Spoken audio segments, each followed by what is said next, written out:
ये गाइस स्वागत है आप सभी का एक और नए वीडियो में। आज की इस वीडियो में हम बात करने वाले हैं best zero balance savings account. जो मेरे पास में अभी कम से कम 11-12 अकाउंट्स मेरे पास में अभी ओपन हैं और एक्टिव हैं। उन सब के बारे में जो जीरो बैलेंस अकाउंट है उनके बारे में मैं अपना एक्सपीरियंस बताने वाला हूँ कि क्या कुछ सीन है सभी जीरो बैलेंस अकाउंट का। और आज 2025 में हम किस बैंक का अकाउंट ओपन कराएं आज के टाइम पे कि वो जीरो बैलेंस भी हो, प्लस उसके अंदर कोई फीस वगैरह चार्जेस, मतलब क्या क्या चीज़ें कैसी होने वाली हैं, सारी चीज़ें हम आपको बताने वाले हैं। तो आइए शुरू करते हैं। सबसे पहला मेरे पास में अभी ओपन है, एक्टिव है।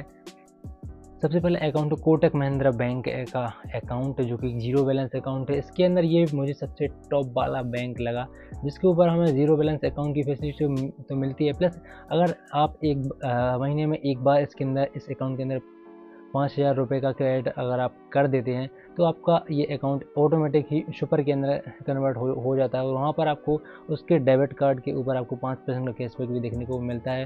जीरो बैलेंस से कोई ऐसे कोई एक्स्ट्रा चार्जेस नहीं है।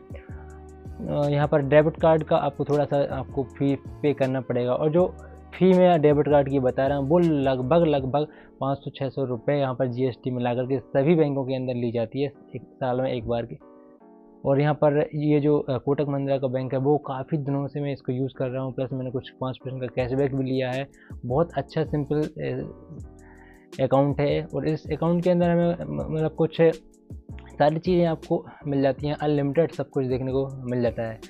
और तो ये तो है भाई कोटक महिंद्रा बैंक का अकाउंट। दूसरा बैंक अकाउंट है जो मेरे पास अभी एक्टिव है वो इंडसइंड बैंक अकाउंट, जो कि जीरो बैलेंस में है। कोई भी मुझे चार्जेस नहीं देने पड़े, ना ही मुझे डेबिट कार्ड का चार्जेस देना पड़ा, क्योंकि मैंने अपना जो डेबिट कार्ड है वो उसे ऑर्डर करवाया ही नहीं। मैंने सिर्फ अपना जो बैंक अकाउंट ओपन किया था वो सिर्फ जीरो फैसिलिटी के अंदर, कोई डेबिट कार्ड मैंने ऑर्डर नहीं किया, तो मुझे अभी तक कोई भी चार्जेस नहीं लगा।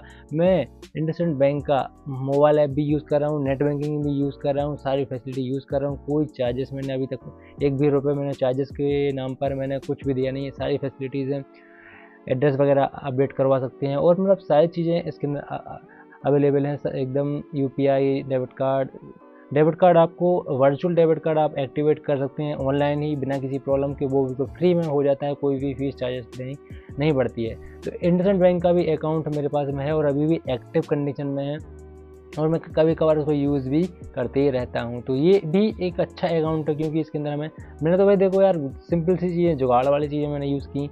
तो ऐसे कि मतलब जुगाड़ में मतलब अगर डेबिट कार्ड मैंने ऑर्डर ही नहीं किया लेकिन फिर भी डेबिट कार्ड यूज़ कर रहा हूँ। कैसे? वो है भाई वर्चुअल डेबिट कार्ड, जो कि आज के टाइम पर बहुत ज़्यादा फेमस भी है। तो मैंने वर्चुअल डेबिट कार्ड का ही यूज़ करके मैंने सारी चीज़ें एकदम कर ली। और भाई देखो ये इसके अंदर भी हमें कोई फीस चार्जेस देने नहीं पड़ते हैं। अभी तक मैंने कोई भी चार्जेस दिया ही नहीं है इस अकाउंट के अंदर। तीसरा अकाउंट है यहाँ पर SBI का अकाउंट। तो मैं कम से कम 5-6 सालों से यूज़ कर रहा हूँ। अभी तक सिर्फ मुझे यहाँ पर कुछ चार्जेस देखने को मिले हैं और ये मैंने योनो SBI ऐप के द्वारा सिंपल तरीके से मैंने ओपन किया था और ब्रांच में इसका रेफरेंस नंबर देके सिंपली ये अकाउंट ओपन हो गया था। अब बाकी इस अकाउंट की मैं बात करूँ फीचर्स की, तो अब SBI के बारे में तो सभी को पता है कि ज़ीरो बैलेंस अकाउंट इन्होंने बहुत पहले ही मतलब अनाउंस कर दिया था। बाकी फीचर्स में तो कुछ खास नहीं है, लेकिन हाँ ये एक आपको लॉन्ग टाइम के लिए कोई अकाउंट चाहिए जिसमें कुछ खास आपको करवाने की ज़रूरत नहीं है। बाकी यहाँ पर SBI का अकाउंट काफ़ी अच्छा है और हर एक ब्रांचेस पूरे इंडिया में सबसे ज़्यादा ब्रांचेस अगर होगी तो भाई SBI की होंगी, क्योंकि रूरल से लेकर के मेट्रो मतलब सब जगह इसकी ब्रांचेस अवेलेबल हैं। और इसके अंदर हमें फीस और चार्जेस की मैं बात करूँ तो डेबिट कार्ड की फ़ीस आपको देनी पड़ती है 599 प्लस GST, कुछ इस तरीके से। मैंने बोला कि सभी डेबिट कार्ड के अंदर यहाँ पर 500-600 रुपये का भाई हमें चार्जेस देना पड़ता है एक साल के अंदर। तो SBI के अंदर आपको इस तरीके से आपको कुछ चीज़ें देखने को मिल जाती हैं। फीसेस चार्जेस भी हैं और कुछ SMS चार्जेस भी कई बार कट भी जाते हैं, और बाकी कोई ऐसी फीसेस तो और तो कुछ ऐसे चार्जेस नहीं है। बाकी ठीक ठाक अकाउंट है, आप इसको यूज़ कर सकते हैं। बाकी नेक्स्ट अकाउंट है वो है बैंक ऑफ बड़ौदा का भाई एक zero balance BOB light savings account. ये भी एक ज़ीरो बैलेंस अकाउंट है। इसका अगर आप डेबिट कार्ड लेते हो तो भाई आपको ये एक मतलब मेंटेनेंस वाला अकाउंट बन जाता है। मैंने ये बिना डेबिट कार्ड वाला अकाउंट ओपन किया था, तो मुझे यहाँ पर कोई भी चार्जेस नहीं लग रहे हैं। प्लस मैं इसका मोबाइल ऐप भी यूज़ कर रहा हूँ, प्लस मैं नेट बैंकिंग भी यूज़ कर रहा हूँ, और इसके अंदर भी हम वर्चुअल डेबिट कार्ड को एक्टिवेट कर सकते हैं और उससे अपना मतलब यूपीआई पिन वगैरह बना सकते हैं। और BOB के अंदर में अभी मेरा कुछ ऐसे चार्जेस वगैरह नहीं कटे हैं, कोई भी, ना डेबिट कार्ड, ना किसी भी तरीके से मुझे कोई चार्जेस नहीं लगा है, और मेरा जो अकाउंट वो अभी एक्टिव है और उसको मैं यूज़ करते रहता हूँ। नेक्स्ट जो अकाउंट वो है भाई फाई फेडरल बैंक अकाउंट।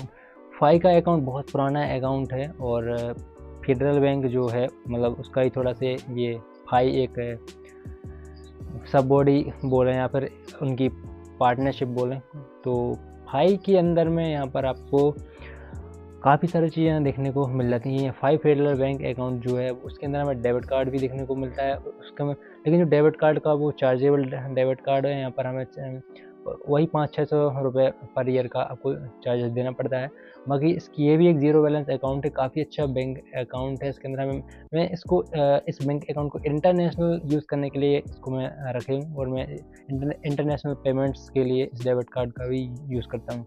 काफ़ी अच्छा बैंक अकाउंट है, कुछ फीचर्स वगैरह तो कुछ ऐसे खास नहीं है, हाँ, लेकिन ठीक है, ये एक ज़ीरो बैलेंस अकाउंट है, तो इसको मैं इस कैटेगरी में रख रहा हूँ क्योंकि मेरे पास में ऑलरेडी है और मैं इसको यूज़ कर रहा हूँ। बाकी नेक्स्ट जो अकाउंट है वो है भाई जियो का पेमेंट बैंक। जियो का पेमेंट बैंक अकाउंट मैंने ओपन तो किया था, लेकिन अभी तक वो ठीक से कुछ एरर है या फिर क्या है, ठीक से ओपन नहीं हो पाया है। बहुत पहले मैंने ओपन किया था लेकिन वो ठीक से ओपन हो नहीं पाया था, तो मतलब सारी चीज़ें हो गई थी लेकिन उसका कन्फर्मेशन वगैरह कुछ नहीं हुआ। तो अभी भी माई जियो ऐप के अंदर में प्रॉब्लम होती है, मैं अपने अकाउंट को एक्सेस नहीं कर पाता हूँ, लेकिन मेल के ऊपर में स्टेटमेंट आ रहा है, सारी चीज़ें हो रही हैं, लेकिन मुझे कुछ पता ही नहीं है कि मतलब अकाउंट शो भी नहीं हो रहा है कुछ डिटेल वगैरह। तो जियो पेमेंट्स बैंक अकाउंट को मैं एक सेट करता हूँ, उसको मैं लिस्ट में से निकाल रहा हूँ। लास्ट अकाउंट है PNB का अकाउंट, पंजाब नेशनल बैंक का एक ज़ीरो बैलेंस अकाउंट है मेरे पास में, और मैं उसको कभी कभार यूज़ करता हूँ। बाकी ये ज़ीरो बैलेंस अकाउंट है पड़ा हुआ है। बाकी उसके अंदर अभी तक मुझे कोई भी डेबिट कार्ड का चार्जेस वगैरह देखने को नहीं मिले हैं। मेरे पास में उसके 2 डेबिट कार्ड हैं, सबसे पहले तो रुपये वाला, और एक और उन्हीं का रुपये का ही एक और अपग्रेडेड वर्जन वाला डेबिट कार्ड मुझे दिया गया था, या फिर यूँ कहा कि मैंने उसको अप्लाई किया था फ्री में। तो बाकी वो भी अकाउंट ठीक है, लेकिन उसके अंदर हम हालांकि उसकी ब्रांचेस ठीक ठाक हैं, सब जगह में देखने को मिल जाती हैं। चार्जेस कुछ खास मैंने अभी तक कोई भी उसके अंदर चार्जेस पे नहीं किया है, इसलिए मैं और डीप में उसके बारे में जानकारी आपको नहीं दे सकता हूँ। बाकी मुझे कोई ऐसा चार्जेस वगैरह नहीं लग रहे हैं, या फिर कोई भी ऐसी अमाउंट जो है वो माइनस में नहीं जा रही। तो ये थी भाई 7 बैंक अकाउंट की जानकारी जो मेरे पास अभी एक्टिव में है, जियो पेमेंट बैंक को छोड़ करके। हालांकि वो भी एक्टिव है लेकिन मैं उसको एक्सेस नहीं कर पा रहा हूँ। तो एक कुछ अकाउंट्स हैं जिनको भाई आपको देखना पड़ेगा।